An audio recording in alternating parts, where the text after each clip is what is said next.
ओम शांति। आजिर मुरली 24/2/25 बाप दादा मधुबन। मुरलीर सारांश मिठे बच्चे, यही आत्मिक डाक्तरखाना तुमको अधाकल्प पाई निरोगी करदेव। तेणु एठारे तुमे माने देही अभिमानी होई बस।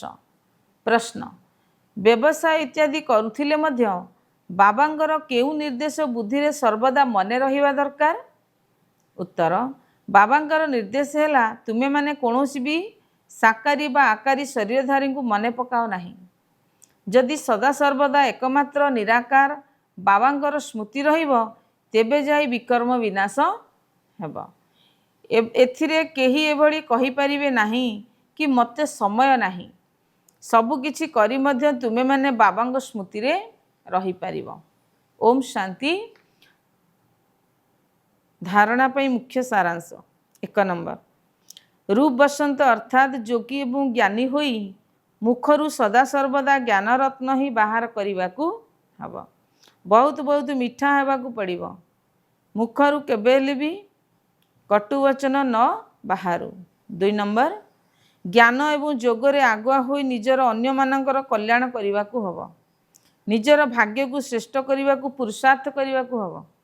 अंधकार अंध मानकर लाठी हेबाकू पड़िबो।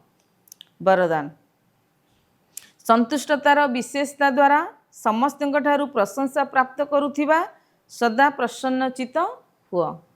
संतुष्टतार लक्षण है प्रत्येक रूप से प्रसन्नता देखा जाउथिबो एवं जो माने सर्वदा संतुष्ट बा प्रसन्न रही थांती सेमानकु विश्वर सेमानकु निश्चिंत समस्त प्रशंसा करिथांती।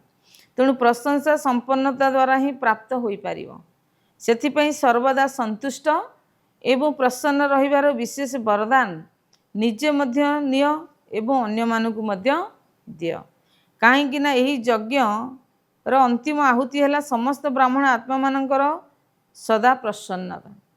जेतेबेले समस्ते सर्वदा प्रसन्न रहिबे सेतेबेले जाइकि निजर शब्द चारिआडे गुंजरित हेबो एवं विजयर पताका उड़िबो। स्लोगान, निजे हीरातुल्य होई अन्य मानंकु हीरातुल्य हेबार वार्ता देबा ही हीरक जयंती पालन करिबा। ओम शांति।